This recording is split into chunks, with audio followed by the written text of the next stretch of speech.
Video like जरूर कर लीजिए और ऐसे वीडियो लगातार फ्री में पाने के लिए चैनल को तुरंत सब्सक्राइब कर लीजिए और बेल आइकन को जरूर टैप कर लीजिए ताकि आगे भी सारे वीडियो आपको मिलते रहे। यूट्यूब में फॉलो करते हैं तो प्लीज ये वाला फ्री टेलीग्राम चैनल जरूर ज्वाइन कर लीजिएगा। सारे नोटिफिकेशन सारे अपडेट यहीं पे आते हैं, ध्यान रखिए। फ्रेंड्स, मेरा नाम है वैभव और आप लोग देख रहे हैं UPPSC best online coaching YouTube channel. दोस्तों, आज के इस वाले वीडियो में हम लोग 596 नंबर के क्वेश्चन से स्टार्ट करेंगे। इन टोटल 3000 से ज़्यादा क्वेश्चंस को हमें कवर अप करना है इस पूरी सीरीज़ के माध्यम से, ठीक है। और ये सीरीज़ आपकी हर एक एग्जाम के लिए बहुत ज़्यादा बेनिफिशियल होगी। अब यहाँ पर स्टार्ट करते हैं। पहले क्वेश्चन से पूछा गया है कि राणा सांगा ने निम्नलिखित युद्ध में से किसमें बाबर के विरुद्ध जो है वो लड़ाई की थी। ये पानीपत का युद्ध था, खानवा का युद्ध था, चंदेरी का था या फिर घाघरा का। अगर मैं आपसे बोलूं कि कोई भी आपको लड़ाई करनी है, कोई भी युद्ध जीतना है, तो खाना बेहद ज़रूरी है। बिना खाने के कोई भी जिहाद, कोई भी लड़ाई पॉसिबल नहीं है, ठीक है। अगर मैं आपसे ये चीज़ कहता हूँ तो मुझे लगता है आपको काफ़ी पिक्चर यहाँ पर क्लियर हो गई है। खाने से आ जाएगा आपका खानवा। जिहाद इसी युद्ध में शुरू करा गया था, ठीक है। जिहाद की जो घोषणा करी गई थी बाबर के द्वारा, इसी युद्ध में करी गई थी। अब किसी के साथ भी, किसी के संग भी आप खाना खा सकते हो, ठीक है। तो संग से क्या हो जाएगा हमारा सांगा। इस तरीके से हम इसको याद रख सकते हैं। इन शॉर्ट अगर हम कहें, सीधे आंसर की बात करें तो खानवा का युद्ध हमारा आंसर होगा। बट हमें 3-4 पॉइंट इसके बारे में याद रखने हैं कि ये जो खानवा का युद्ध हुआ है किसके साथ हुआ। तो बाबर ने मतलब खाना खाया था तो किसी के संग खाया होगा। अब संग का मतलब हो गया सांगा, और सांगा मतलब राणा सांगा। तो राणा सांगा के खिलाफ जो है ये लड़ाई लड़ी गई थी, या फिर राणा सांगा और बाबर के बीच में ये लड़ाई हुई थी, खानवा की लड़ाई, ठीक है। इस लड़ाई में ही बाबर ने जिहाद की घोषणा की थी, क्योंकि जिहाद जो अभी हमने बात करी थी कि कोई भी जिहाद हो गई, कोई भी युद्ध हो गया, ये तब तक नहीं लड़ा जा सकता जब अब तक आपने खाना नहीं खाया होगा। बिना खाने के तो कोई भी सेना लड़ ही नहीं सकती, ठीक है। अब यहाँ पर बाबर भाई खाना खा चुका था, जिहाद की उसने घोषणा की थी और किसी के संग खाना खाया था, यानी कि राणा सांगा के खिलाफ लड़ाई हुई थी। तो फाइनली क्या होगा, जीतेगा ही। तो यहाँ पर बाबर जीत गया। जीतने के बाद इसने जो है गाजी की उपाधि ली। तो इस पर्टिकुलर क्वेश्चन से आपको 4-5 पॉइंट याद हुए। सबसे पहला कि राणा सांगा और बाबर के बीच में कौन सी लड़ाई हुई, खानवा की लड़ाई हुई।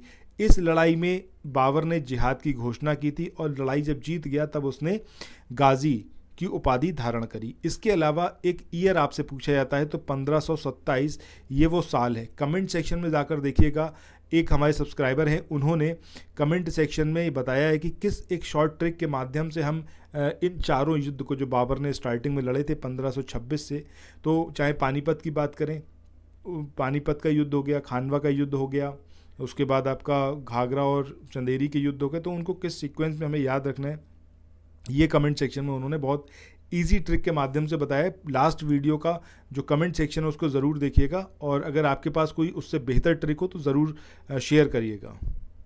सो एक बार देख लेते हैं वो चारों युद्ध कौन कौन से थे। सबसे पहले जो लड़ा गया वो पानीपत का युद्ध था 1526 में। उसके बाद जो सेकंड लड़ाई लड़ी गई वो खानवा की थी 1527 में। 1528 में चंदेरी और 1529 में घाघरा।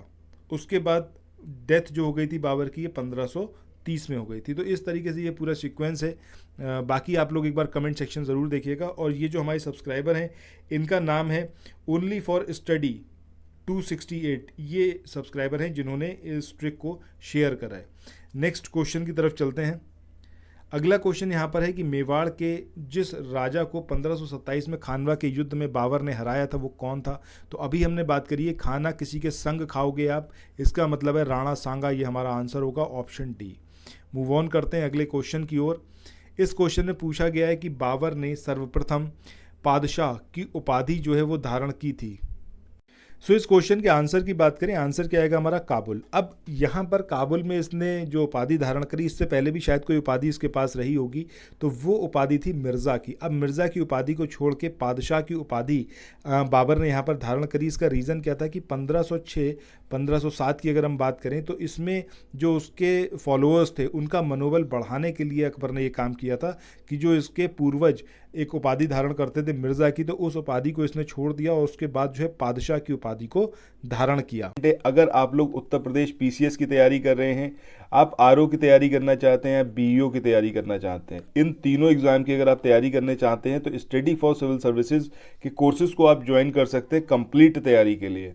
ये वन स्टॉप डेस्टिनेशन है, यहाँ पर आपको सब कुछ मिलेगा, जिसमें स्टडी मटेरियल रहेगा, टेस्ट सीरीज रहेंगी, पेड क्विज रहेंगी, सब कुछ आपको एक ही जगह पर मिलेगा और ये सब कुछ सफिशिएंट होगा आपके एग्जाम को क्रैक करने के लिए, एग्जाम को निकालने के लिए। लेटेस्ट ग्रुप स्टार्ट हो चुके हैं और उन ग्रुप में आपको एडमिशन लेने के लिए सिंपली जो ये नंबर मैं आपकी स्क्रीन पर लिख रहा हूँ, इन नंबर्स पर आप कॉल कर सकते हैं। 8564-880530 इस नंबर पर आप संपर्क कर सकते हैं। इसके अलावा 9696066089 इस नंबर पर कांटेक्ट कर सकते हैं, या फिर आप 7523864455 इन तीनों में से किसी भी नंबर पर कॉल करके आप हमसे संपर्क कर सकते हैं और ये लेटेस्ट ग्रुप जो है इसमें आप एडमिशन ले सकते हैं।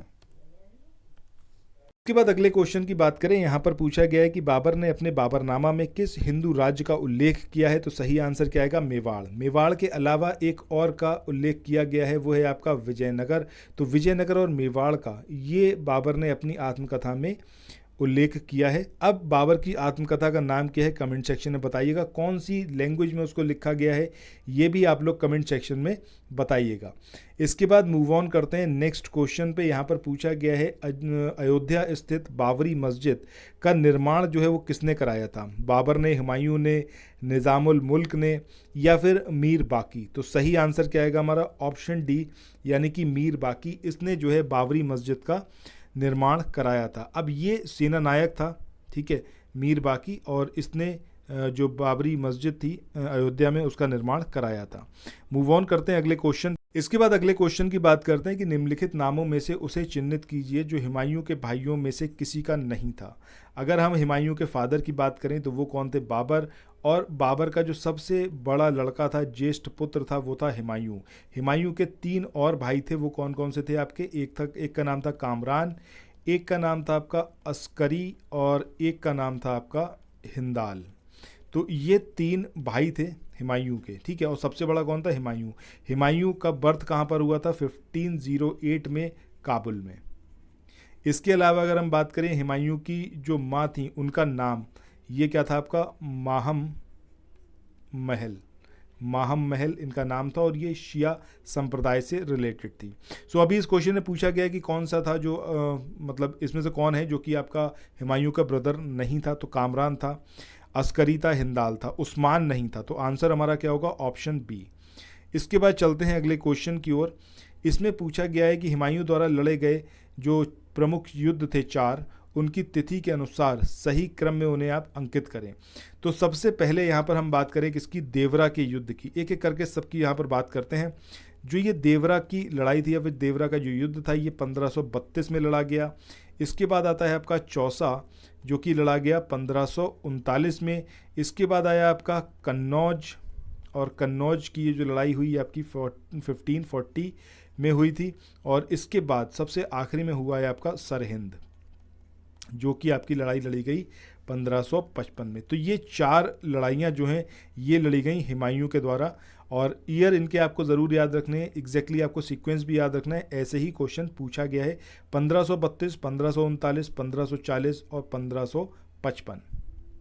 सो इसका जो सही आंसर आएगा वो क्या आएगा आपका? ऑप्शन डी यानी कि देवरा, चौसा, कन्नौज, सरहिंद। इसको अगर आप एक शॉर्ट ट्रिक में लिखो तो आप ऐसे लिख सकते हो DCKS, ठीक है।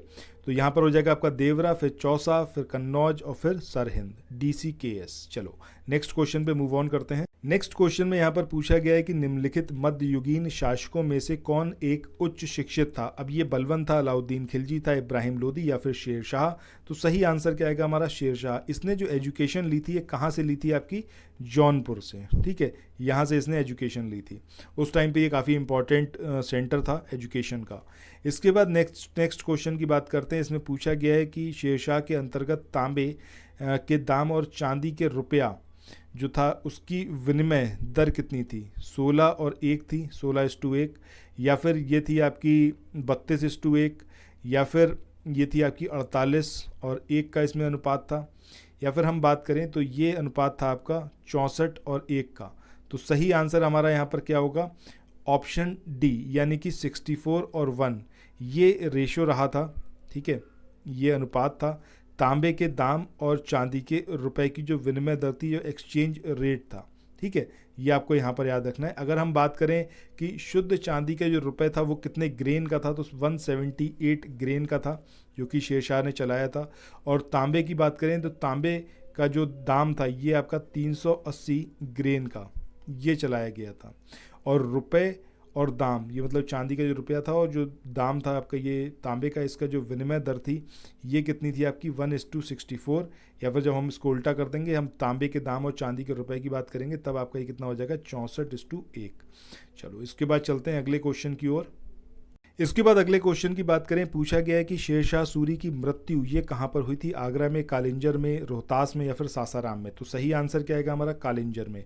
अब ये जब कालिंजर पर विजय प्राप्त करने के लिए शेरशाह ने अभियान शुरू किया था, ये 1545 की बात है, तब वहाँ पर जो इसके सैनिक थे वो गोला फेंक रहे थे, ठीक है, मतलब जो विरोधी सेना थी उसके ऊपर गोले दाग रहे थे। अब इसी में क्या हुआ, एक गोला जो किले का मतलब जो दुर्ग था या फिर किला था उसकी दीवार से टकराकर वहीं गिर गया और वहाँ पर बहुत सारे गोले और रखे हुए थे।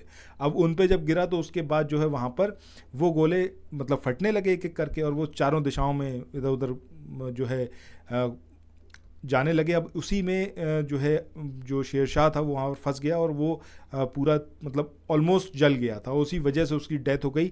अब ये जो लड़ाई उस समय लड़ी गई थी कालिंजर पर विजय के लिए, तो उस समय जो कालिंजर का राजा था उसका नाम क्या था? कीरत सिंह। ये चीज़ भी यहाँ पर याद रखिएगा, ठीक है। रीज़न तो आपको पता चली गया कि कैसे उसकी डेथ हुई थी, और बाकी उस समय राजा कौन था ये और याद रखना है। मूव ऑन करते हैं अब नेक्स्ट क्वेश्चन पे। अगला क्वेश्चन है यहाँ पर कि मात्र एक मुट्ठी बाजरे के चक्कर में मैंने अपना साम्राज्य खो दिया होता। ये जो स्टेटमेंट था ये मध्यकालीन शासक कौन था जिससे ये संबद्ध है? तो सही आंसर क्या आएगा हमारा? शेरशाह। अब ये जो शेरशाह ने स्टेटमेंट दिया था ये मारवाड़ के खिलाफ जो लड़ाई लड़ रहा था उस टाइम पर जो राजपूतों ने वहाँ पर शौर्य दिखाया था, तो उनके शौर्य को देख के ये इसके मुंह से निकला था स्टेटमेंट कि मात्र एक मुट्ठी बाजरे के चक्कर में अपना साम्राज्य जो है वो खो देता। इसके बाद चलते हैं अगले क्वेश्चन। अगला क्वेश्चन यहाँ पर है कि शेरशाह का मकबरा कहाँ पर है? ये मुझे लगता है आप सबको बहुत अच्छे से पता होगा, सासाराम यहाँ पर हमारा सही आंसर आएगा। इसके बाद अगले क्वेश्चन की बात करते हैं कि शेरशाह को कहाँ पर दफनाया गया? तो ये सासाराम में, कालिंजर में, जौनपुर में या फिर पटना में? तो सही आंसर क्या आएगा हमारा? ऑप्शन बी, यानी कि सासाराम में शेरशाह को दफनाया गया। और अगर हम शेरशाह की बात करें तो शेरशाह ने 1540 से लेकर 1545 तक हिंदुस्तान पर शासन किया था। कालिंजर युद्ध के दौरान जो अभी हमने बात करी थी कि वहाँ पर एक जो गोले थे बारूद के वो फट गए थे, जिसकी वजह से इसकी डेथ हुई थी।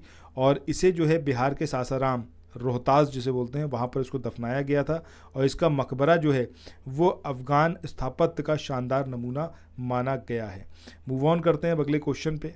अगला क्वेश्चन है, इसमें पूछा गया है आपसे, दिल्ली के पुराने किले के वर्तमान स्वरूप का निर्माण निम्नलिखित में से किसने कराया था? शेरशाह सूरी ने, अकबर ने या बाबर ने या फिर शाहजहां ने? तो सही आंसर हमारा क्या आएगा? ऑप्शन ए, यानी कि शेरशाह सूरी ने करवाया था। 1540 से 1545 के बीच में जब इसने शासनकाल किया, मतलब इसका शासन रहा था, उस ड्यूरेशन में इसने करवाया था। और ये जो है किला कहाँ पर है? आपको सबको पता है कि नई दिल्ली में यमुना नदी के किनारे पर ये स्थित है, ठीक है। चलिए इसके बाद चलते हैं नेक्स्ट क्वेश्चन पे। आज के इस सेशन का आखिरी क्वेश्चन है, इसमें पूछा गया है कि कृषकों की सहायता के लिए किस मध्यकालीन भारतीय शासक ने पट्टा और कबूलियत की व्यवस्था जो है उसको शुरू किया था? तो सही आंसर क्या आएगा? शेरशाह। अब यहाँ पर किसानों को जो है पट्टे दिए जाते थे। पट्टे का मतलब ये होता था कि उससे ये पता चलता था कि उस पर्टिकुलर ईयर में उन्हें कितना लगान देना है, और कबूलियत पत्र के द्वारा इन्हें किसान जो है वो स्वीकार करते थे। इसी के साथ आज के इस वाले सेशन को यहाँ पर एंड करते हैं। फिर मिलते हैं नेक्स्ट वीडियो में। ये सेशन आपको कैसा लगा ये कमेंट सेक्शन में ज़रूर बताइएगा। कोई भी सजेशन, कोई भी फीडबैक हो तो उसका स्वागत है, कमेंट सेक्शन में आप लोग वो बता सकते हैं। Thank you so much.